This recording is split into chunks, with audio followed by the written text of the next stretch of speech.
This is a body weight hip thrust. I have a hip thrusting bench. I don't expect you to. You can use a bench, a couch, something, but I ideally don't want it too high. And this is gonna allow us to get better hip extension. If it's too high, then you're not really gonna be able to find a good position.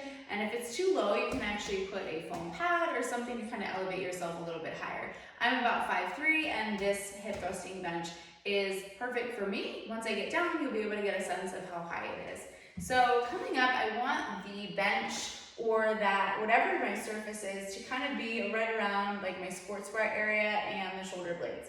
I want to take my feet out and press actively through the feet, so get nice and grounded. If I'm too close like this, I'm not really going to be able to get much space, and I'm probably going to get all quads, the front of the legs. Ideally in a hip thrust, we really want to get the glutes because we want to have some good hip extension. And by hip extension, I just mean being able to get the booty up and get that hip to extend, but not extend too far where we're arching through the low back. So starting in this position, it should be nice and comfortable, okay? We don't want any tension in the neck. And as we come up, I want you to almost visualize like you were holding a lemon underneath your neck.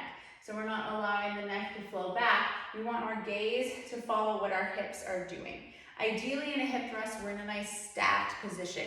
So the rib cage and the hips, the upper and the lower body move together in line. What's really common in a hip thrust is to see this like scoopy motion, scoop, scoop.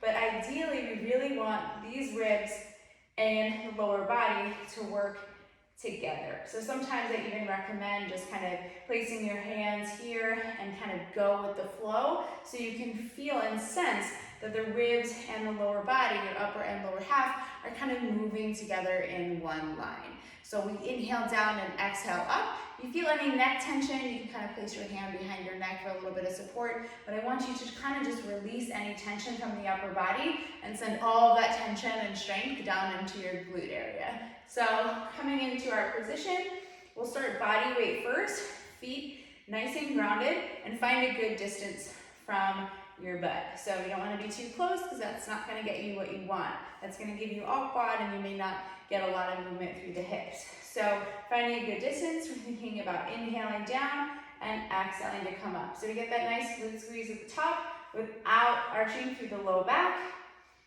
Inhale, release, and then exhale, come up. The release is really important. We want to come down and feel the glutes lengthen down. Watch here that we don't come and kind of arch. See how that happens where I break that connection? You want to maintain that ribs and pelvis connection throughout. Inhale and exhale. This is your body weight hip thrust.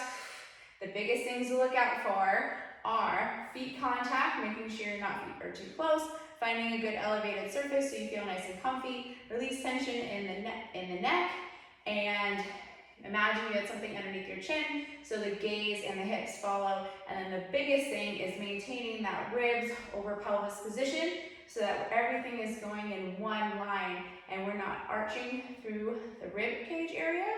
And we're not kind of going into this dip down position where we feel like we have to kind of scoop it up. So sometimes placing your hands on your ribs and your lower back can be really helpful so you ensure that everything moves in one line. And that is your body weight hip thrust. And also, extra bonus tip, making sure that you're feeling the right and left booty cheeks evenly. So press actively through both feet so you're not overworking on one side versus the